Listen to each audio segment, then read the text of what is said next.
चमकपुर गांव में गोपाल नाम का एक लड़का रहता था। उसकी सौतेली माँ और बाप ने उसे घर से निकाल दिया था। उसकी सौतेली माँ ने सब कुछ अपने और अपने बच्चों के नाम पे कर रखा था और गोपाल को हिस्से के नाम पे 3 गायें दे रखी थीं। गोपाल पढ़ा लिखा तो बहुत था, पर नौकरी ना मिलने के कारण उसने सोच लिया था कि वो अब उन तीनों गायें की खूब देख रेख करके उनसे जो दूध मिलेगा उसे बेच के अपना कारोबार चलाएगा। अब मैं बिल्कुल अकेला हो गया हूँ। गौ माता, तुम तीनों के अलावा मेरा अब कोई भी नहीं है। बस मेरा घर चलाने के लिए तुम तीनों को मेरी मदद करनी होगी। तीनों गायें बहुत ही हट्टी कट्टी और जवान थीं और रिश्ते में भी एक दूसरे की बहनें लगती थीं। चंपा, चमेली और मैना। मैना सबसे बड़ी और समझदार गाय थी। चंपा गर्भवती थी और चमेली को अभी अभी बच्चा हुआ था। वो दूध दे रही थी, जिसके दूध को बेच के गोपाल का थोड़ा बहुत घर चल रहा था। पर गोपाल को अब चंपा और मैना पे पूरा भरोसा था कि जब उनका बच्चा हो जाएगा तो वो खूब दूध देने लगेंगी और जिससे उसका कारोबार अच्छे से सेट हो जाएगा। देखा चमेली बहन, हमारे मालिक को कितनी उम्मीदें हैं हम तीनों से। हाँ चंपा, सुना मैंने, मालिक ने हमसे कितनी सारी उम्मीदें लगा रखी हैं। और उम्मीद रखे भी क्यों ना, कितना समय खर्च करते हैं मालिक हम पे और कितनी सेवा करते हैं हमारी, कितना खिलाते पिलाते हैं हमें। और फिर हम मालिक की उम्मीदों पे खरा ना उतरेंगी तो धिक्कार है हमारी जिंदगी पर। सही कह रही हो बहन तुम। चलो हम तो मालिक के लिए कुछ ना कुछ कर ही लेंगे। तुमने बच्चा दे दिया है, दूध भी दे रही हो, मैं भी गर्भवती हूँ। थोड़े दिनों में मैं भी बच्चे को जन्म दे दूंगी, फिर दूध भी देने लगूंगी। लेकिन इस मैना दीदी को देखो, हम दोनों से बड़ी हैं, एक बार भी बच्चा न दे पाई आज तक। क्या इसका फर्ज नहीं बनता मालिक के लिए कुछ? ये तो बड़ी हैं, हमसे ज्यादा इसको मालिक के लिए करना चाहिए था, लेकिन हम छोटी होकर इतना सोच रहे हैं। तुम दोनों ऐसा क्यों कह रही हो? क्या गलत कह रहे हैं हम? सही तो कह रहे हैं। कितने सालों से बांझ पड़ी हो तुम। ऐसा कैसे कह सकती हो तुम? बच्चा देना ना देना मेरे हाथ में थोड़े ना है। मैं भी तो माँ बनना चाहती हूँ ना। मैं भी चाहती हूँ कि दूध दूँ और मालिक को मेरे दूध से कुछ फायदा हो। अरे तुम क्या बच्चा दोगी जो इतने सालों से नहीं दे पाई?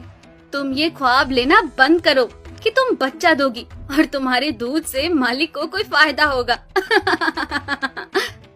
दोनों छोटी बहनें बड़ी बहन मैना की बेबसी का मजाक उड़ाती हैं और उस पे हंसती हैं। इस बात से मैना बहुत दुखी होती है और रोती है कि उसी की बहनें उसको दिलासा देने की बजाय उसे ताने मार रही हैं, उसका मजाक उड़ा रही हैं। फिर एक दिन गोपाल का पड़ोसी उससे कहता है, अरे गोपाल, तुम्हारी 2 गायें तो ठीक है, एक गाय का क्या है? उससे तुम्हें कोई फायदा नहीं है, बेच क्यों नहीं देते उसे? अरे नहीं नहीं भाई साहब, बेचना क्यों उसे? अभी बच्चा नहीं दे रही तो क्या पता कल वो बच्चा दे दे। कोई भी काम जल्दबाजी में नहीं करना चाहिए। अरे नहीं गोपाल, मेरे कहने का ये मतलब था कि तुम्हें अपना कारोबार जल्द खड़ा करने की जरूरत है, क्योंकि तुम्हारे घर वालों ने तुम्हारे साथ जो कुछ भी किया वो बहुत गलत था। अब तुम्हें जो भी करना है अकेले ही करना है। आगे शादी भी तो करनी है तुम्हें, उसके लिए भी खूब पैसा कमाना पड़ेगा। जब तुम्हारी सारी गायें दूध देंगी तभी तो कारोबार अच्छा चलेगा ना। हाँ, बात तो तुम सही कह रहे हो भाई। मेरी मानो तो तुम अपनी गायों को क्रॉस करवा के देख लो, शायद उससे बच्चा हो जाए। हाँ, ये सुझाव तुमने सही दिया, मैं कल ही ऐसा कर लेता हूँ। सुना तुमने मैना बहन मालिक की बातों को? कितना परेशान है मालिक तुम्हारी वजह से, पर तुम्हें तो कोई बात कह ही नहीं सकते। झट से बुरा जो मान जाती हो तुम।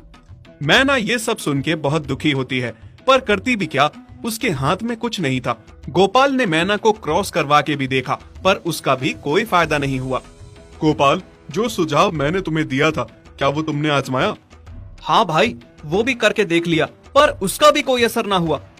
ये गाय किसी काम की नहीं है गोपाल, मेरी माना तो इसे बेच दो। मैं सोच रहा हूँ एक बार फिर से क्रॉस करवा के देखता हूँ, शायद कोई बात बन जाए। देख लो, पर मुझे नहीं लगता। देखा, इन लोगों को भी पता चल गया, तुम बच्चा नहीं दे सकती, तुम बांझ ही रहोगी।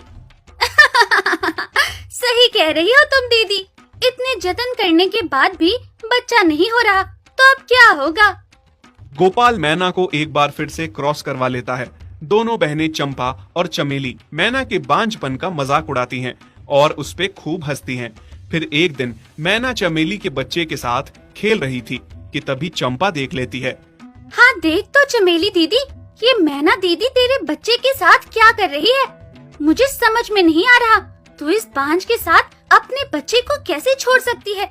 जब मेरा बच्चा आ जाएगा मैं